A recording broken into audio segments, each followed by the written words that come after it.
Nze saying teriyo mu Baganda ng'omukulu tasobya. Sigimanyi. Because logically speaking, a mistake is not limited to age, rather humanity.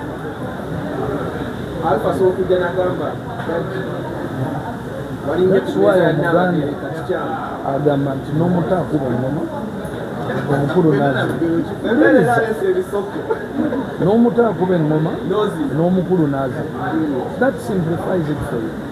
Nti omwana omuto today amanyi social media okusinga ki omukulu. Kati yayinza okuga dadi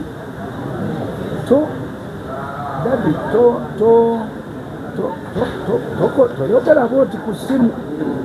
Dadi yena abiyita ebyedda ebya analog ebya radio neyeyokyesa kati okiki. So definitely omukulu asobola.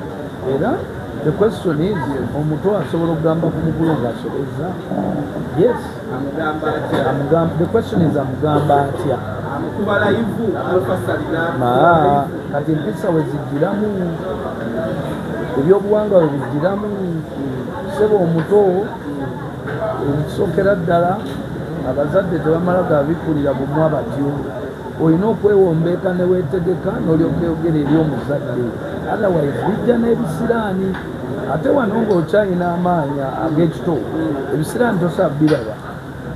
Omala kukula n'oyingira mu ngatto za kitaawo oba ezannyuko n'olyoka omanya nti omwenge teyanywanga ng'ayagala.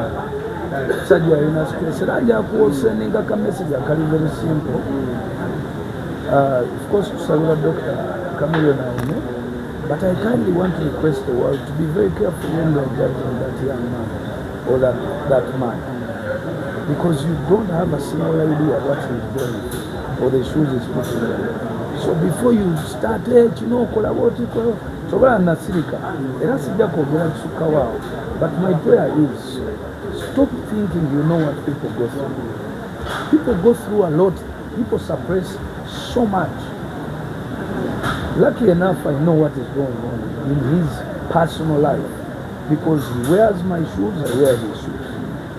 So when certain things are coming up, I'm seated next to him.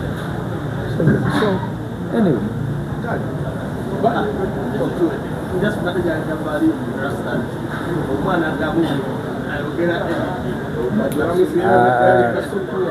Ate naawe tonziza mu bintu bya mwana, tuli mu bintu bya ggwanga.